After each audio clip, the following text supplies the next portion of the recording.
Welcome back student mister sit sir channel.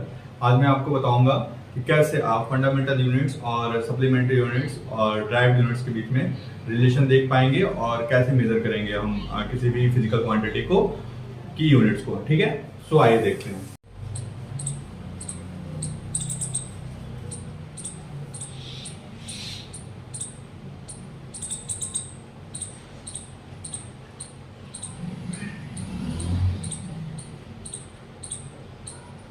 Fundamental जो units हैं और सप्लीमेंट्री यूनिट्स हैं, उन यूनिट्स का यूज करके हम ड्राइव्ड यूनिट बनाते हैं। अब फंडामेंटल यूनिट्स क्या है ये देख लेते हैं।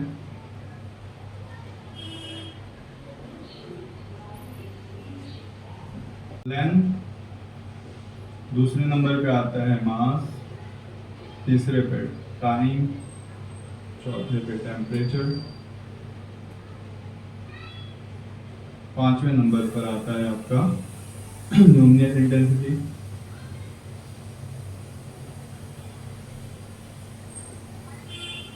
छठे पे आता है आपका इलेक्ट्रिक करंट, सातवें पे आता है आपका अमाउंट ऑफ सब्सटेंस।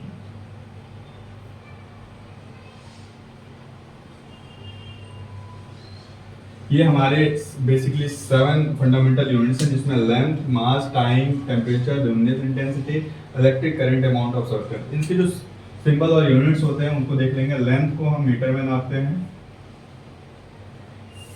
मास को केजी में, किलोग्राम, टाइम को सेकंड में, टेम्परेचर को केल्विन में, लुमिनस इंटेंसिटी को कैंडेला में,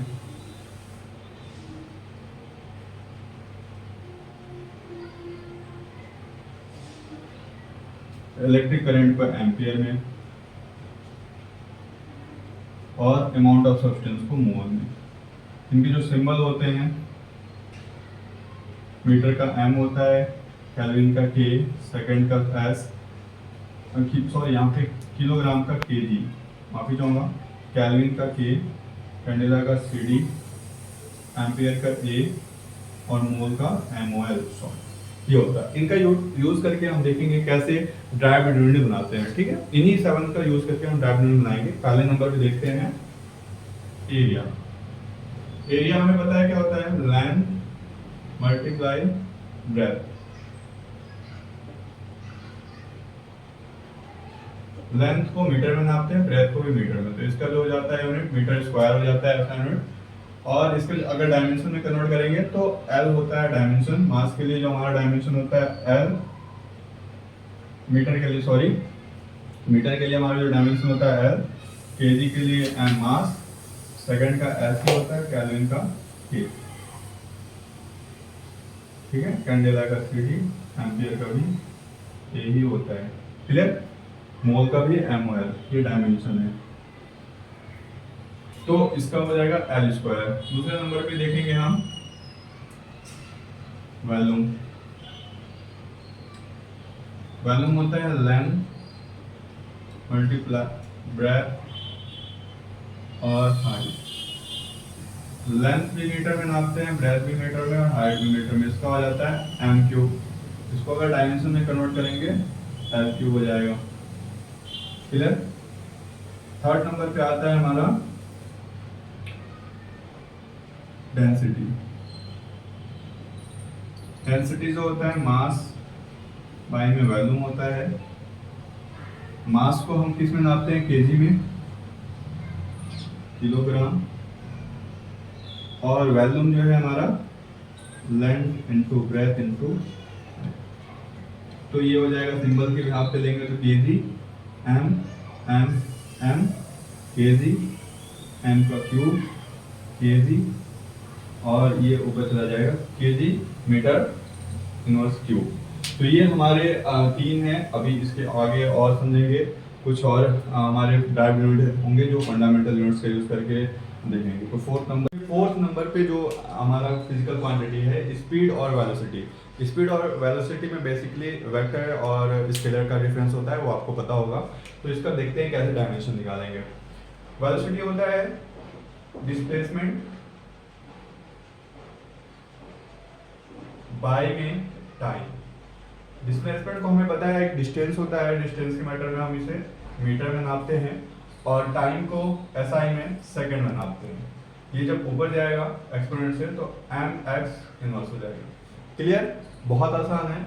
दूसरा एक्सेलरेशन। एक्सेलरेशन क्या होता है? The rate of change of velocity with respect to time is called acceleration. So velocity का हम आप डायरेक्ट अगर करना चाहें तो कर सकते हैं।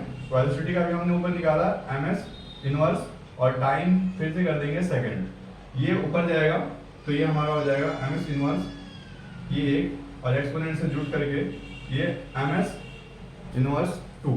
क्लियर है? एक्सेलरेशन का भी बहुत आसान है। आप वेलोसिटी का की डायमेंशन को यूज करके एक्सेलरेशन का निकाल सकते हैं। फोर्स जो होता है मास इनटू एक्सेलरेशन। मास हमें पता है एसआई यूनिट में किलोग्राम में नापते हैं,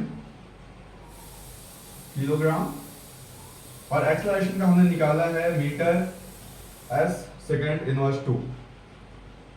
किलोग्राम का जो सिंबल होता है केजी, एम एस इनवर्स 2। ये हमारा हो गया फोर्स। तीसरा है वर्क। वर्क का जो फॉर्मूला ये आपको याद करना होगा, फोर्स मल्टीप्लाई डिस्प्लेसमेंट। याद करने के साथ आप इसे समझ भी सकते हैं कि फोर्स अगर वर्क तभी होता है जब हम किसी चीज को फोर्स लगा करके कुछ डिस्प्लेस करते हैं, एक जगह से दूसरी जगह पे चेंज करते हैं। तो ये कोई भी फॉर्मूला बनता है तो हमारी एक्टिविटी के बिहाफ पे ही बनता है। फोर्स जो होता है, फोर्स का हमने यहाँ पे निकाला केजी मीटर सेकेंड इनवर्स, और डिस्प्लेसमेंट को हम नापते हैं मीटर में। केजी मीटर और metre, metre to S inverse 2। Easy है।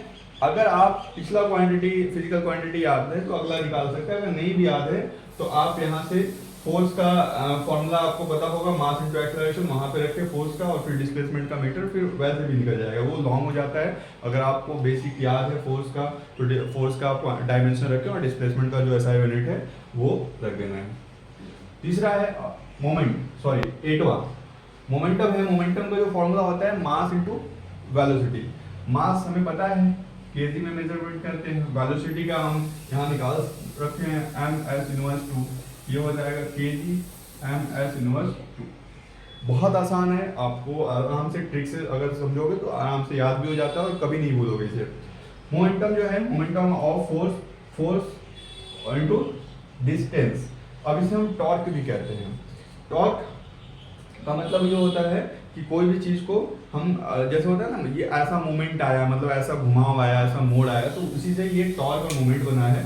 फोर्स का हमने यहाँ पे निकाल रखा है केजी एम एस इनवर्स 2 और डिस्टेंस का है, तो ये हो जाएगा KG metre square second inverse 2। Power जो है, power equal to work by में टाइम। वर्क का हमने ऊपर निकाल रखा है KG metre square second inverse 2 और टाइम का एसआई यूनिट जो होता है सेकेंड होता है केजी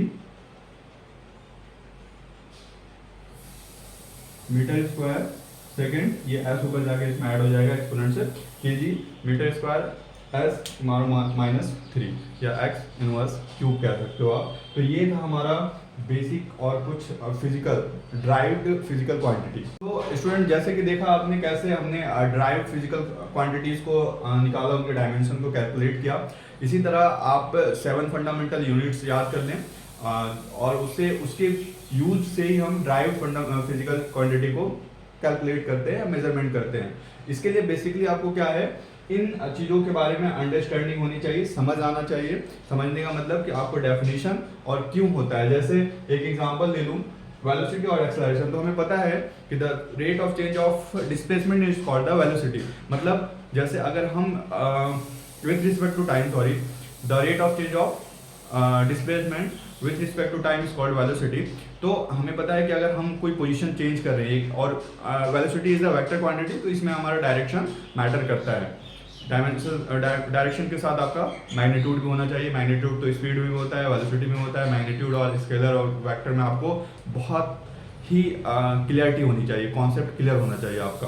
तो जैसे मैंने बता रहा था, वेलोसिटी क्या होता है, the rate of change of displacement with respect to time is called velocity. मतलब अगर हम एक जगह से दूसरी जगह जा रहे हैं तो उस जाने में कुछ वक्त लगेगा, तो टाइम भी चेंज हो रहा है, डिस्प्लेसमेंट भी चेंज हो रहा है। इसको हम क्या कहते हैं, वेलोसिटी।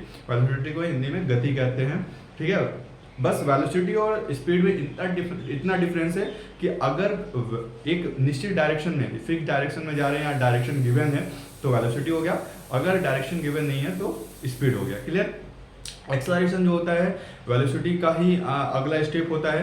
जैसे हम बाइक में एक्सेलरेटर होता है तो उससे भी समझ सकते हैं कि जैसे हम एक्सेलरेटर को हाई करते हैं हमारी वेलोसिटी बढ़ जाती है और टाइम कम हो जाता है, और अगर हम बाइक के एक्सेलरेटर को धीरे कर दें या छोड़ दें हल्का सा तो क्या होता है बाइक स्लो हो जाती है और हमें डिस्टेंस ट्रेवल करने में ज़्यादा टाइम लगता है। तो इससे हम डेफिनेशन बना सकते हैं कि the rate of change of velocity with respect to time is called the acceleration. बाकी आपका जो डायमेंशन है मैंने यहाँ पे करके दिखाया। सो स्टूडेंट देखा आपने मैंने कैसे वेलोसिटी और एक्सेलरेशन को डिफाइन किया। ऐसे ही अगर सारी फिजिकल क्वांटिटी का डेफिनेशन अगर आपको चाहिए तो आप मेरे वीडियो में बने रहें और कमेंट करें कि मुझे किस क्वांटिटी को समझाना है या एक्सप्लेन करना है, आप मुझे कमेंट करके बताएं। और ऐसे ही वीडियो के लिए आप मेरे चैनल को सब्सक्राइब करें और मेरे चैनल पे बने रहें। Thank you so much.